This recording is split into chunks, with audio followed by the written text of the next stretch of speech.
मुंबईतून एक धक्कादायक घटना समोर आली आहे। एका विवाहित महिलेला सोशल मीडियाच्या माध्यमातून जाळ्यात ओढून तिचा अश्लील व्हिडिओ बनवण्यात आला आणि त्याच व्हिडिओच्या आधारे लाखो रुपयांची खंडणी उकळण्यात आली आहे।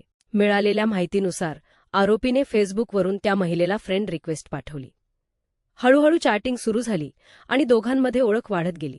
आरोपीने गोड बोलून आणि तिच्या वैयक्तिक आयुष्याबद्दल अंदाज बांधत तिचा विश्वास जिंकला।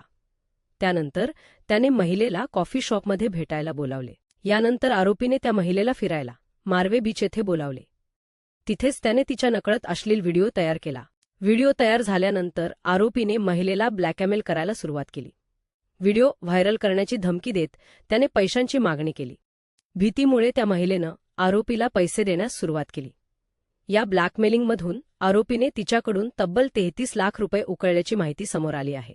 या सगळ्या प्रकारामुळे महिला प्रचंड मानसिक तणावात गेली। अखेर तिने आपल्या पतीला आत्महत्येचा मेसेज पाठवला।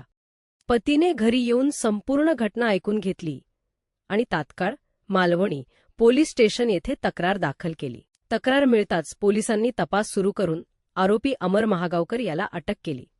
तो मीरा रोड येथे राहणारा ड्रायव्हर असल्याची माहिती समोर आली आहे।